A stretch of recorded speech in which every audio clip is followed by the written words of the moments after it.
वक्रतुंड महाकाय सूर्यकोटि समप्रभ निर्विघ्नं कुरु मे देव सर्वकार्येषु सर्वदा। अखंड मंडलाकारं व्याप्तं येन चराचरं तत्पदं दर्शितं येन तस्मै श्री गुरुवे नमः। तस्मै श्री गुरुवे नमः। तस्मै श्री गुरुवे नमः। आदरणीय सनातन प्रेमियों, ईश्वर के प्रिय आत्मीय परिजनों, एक बार पुनः आप सभी श्रोता भगवान का मेरे पूर्णिमा गार्गी के इस YouTube चैनल पर हार्दिक हार्दिक अभिनंदन है, साधुवाद है, सुस्वागत है। तो आइए आज की इस वीडियो का शुभारंभ करते हैं विचारों की कुछ श्रृंखला के माध्यम से। विचार जो कि एक इंसान के जीवन की दिशा को बदल कर रख देते हैं। आज संतों, महापुरुषों, हमारे आर्ष ग्रंथों का कथन है कि एक व्यक्ति के व्यक्तित्व के उत्थान के लिए, समाज के उत्थान के लिए हमें ना ही तो श्रेष्ठ व्यक्तियों की आवश्यकता है, ना ही श्रेष्ठ नीतियों की आवश्यकता है। अब आप कहेंगे यदि नीति श्रेष्ठ नहीं होगी तो व्यक्ति का व्यक्तित्व कैसे श्रेष्ठ होगा? थोड़ा रुकिए, संपूर्ण वाक्य को आप समझने का प्रयास कीजिए। संतों का कथन है कि व्यक्ति के व्यक्तित्व के विकास के लिए ना तो श्रेष्ठ व्यक्तियों की आवश्यकता है, ना ही श्रेष्ठ नीतियों की आवश्यकता है। व्यक्ति के व्यक्तित्व का विकास तभी संभव हो सकता है जब व्यक्ति के पास श्रेष्ठ विचारों का भंडार होगा, क्योंकि ये विचार ही हैं जो इंसान को उसके चरित्र के अनुसार, ये विचार ही हैं जो उसके चरित्र का निर्माण भी करते हैं और उसके चरित्र का पतन भी करते हैं। तभी किसी ने बहुत सुंदर कहा कि गिरते हैं विचार तो गिरता है आदमी। ध्यान फरमाइएगा, गिरते हैं विचार तो गिरता है आदमी और उठते हैं विचार तो उठ जाता है आदमी। ये विचार ही हैं जो इंसान को उसके व्यक्तित्व को श्रेष्ठ बनाने का एक महत्वपूर्ण भूमिका अदा करता है। ये विचार ही हैं जो व्यक्ति के व्यक्तित्व को श्रेष्ठ से श्रेष्ठतम बनाने की कड़ी में अहम भूमिका अदा करता है। आप गौर कीजिए, एक विचार ही तो था, यदि इतिहास में जाकर देखिए, एक विचार ही तो था जिसने मंथरा के मन को किस प्रकार कुटिल चाल के भीतर प्रवेश करवा दिया। एक विचार ही था जिस विचार ने मंथरा के मन के अंदर इतना प्रभाव डाला, इतना प्रभाव डाला, और उस प्रभाव का असर, वो उस प्रभाव का जो, उस विचार का जो प्रभाव था वो सारे अयोध्या वासियों को, उस सारी प्रजा को भुगतना पड़ा। इसलिए हमारे संतों महापुरुषों ने हमेशा एक व्यक्ति को अपने विचारों को श्रेष्ठ बनाने की सलाह दी है। I remembers few words of Swami Vivekananda. Swami Vivekananda oftenly says in his own autobiography, he says that watch your thoughts because one day they will become your actions.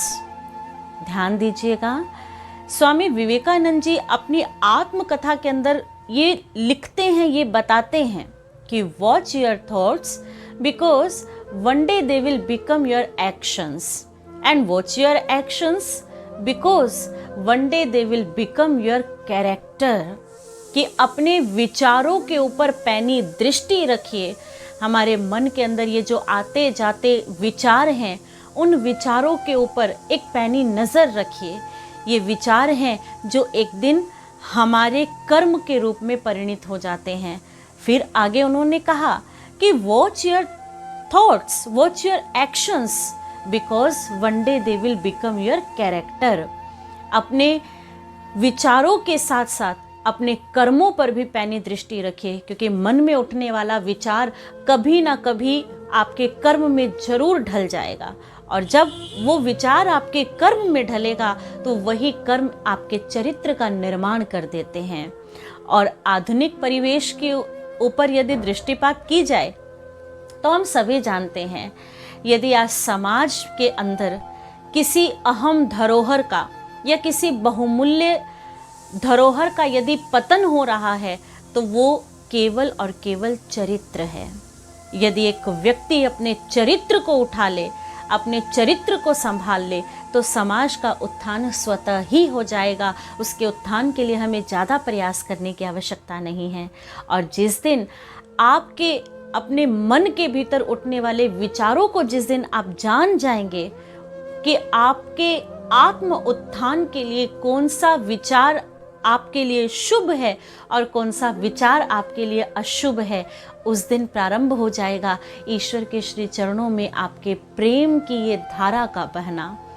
आज यदि हम वर्तमान परिवेश के ऊपर दृष्टिपात करें तो एक और चीज़ निकलकर सामने आती है। हम सभी ईश्वर के प्रिय आत्मीय जन हैं, सनातन प्रेमी हैं।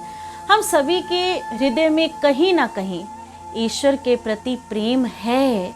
किसी के हृदय में वो प्रेम की धारा ज़्यादा प्रवाहित हो रही है, किसी के हृदय में वो प्रेम की धारा अभी धीरे धीरे बह रही है, और किसी के हृदय में ईश्वर के उस प्रेम की धारा अभी स्थिर है। लेकिन ईश्वर के प्रति अनुराग, ईश्वर के चरणों में राग कहीं ना कहीं तो है।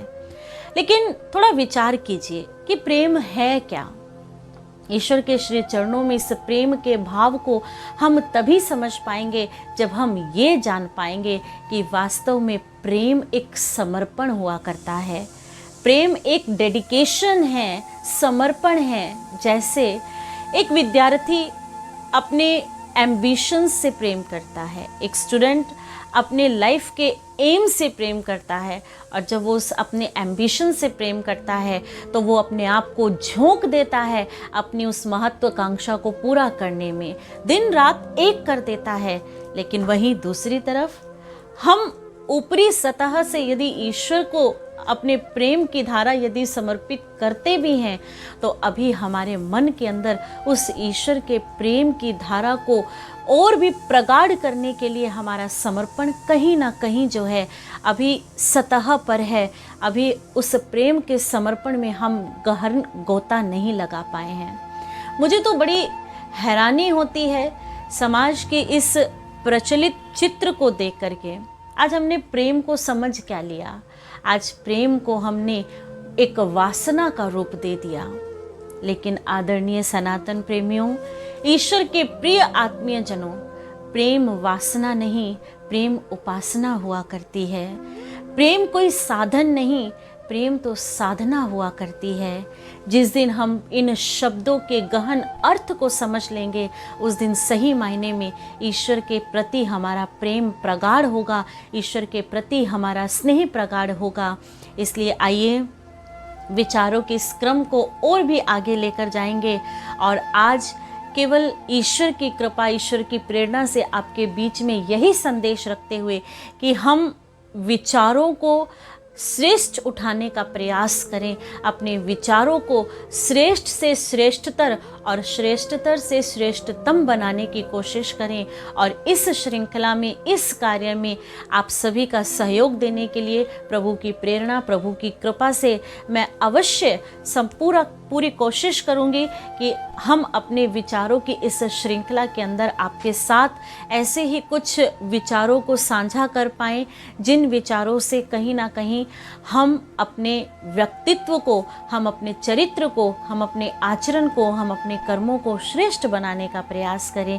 इसलिए आज की इस विचारों की श्रृंखला में आप सभी के लिए ईश्वर की प्रेरणा इतनी ही देते हुए, आप सभी सनातन प्रेमियों को, आप सभी ईश्वर के प्रिय आत्मीय जनों को, आप सभी आचार्यों को, संतों को, गुरुओं को, महात्माओं को, आप सभी को मेरा सादर दंडवत साक्षात प्रणाम है। और इसी के साथ मैं अपने विचारों की श्रृंखला को यहीं पर विराम देती हूँ। कल फिर एक नए विचार के साथ, एक नई ऊर्जा के साथ आपके सामने उपस्थित होंगी। आप सभी को प्रेम भरी राधे राधे। जय श्री कृष्ण, जय श्री श्याम, जय श्री राम। धन्यवाद।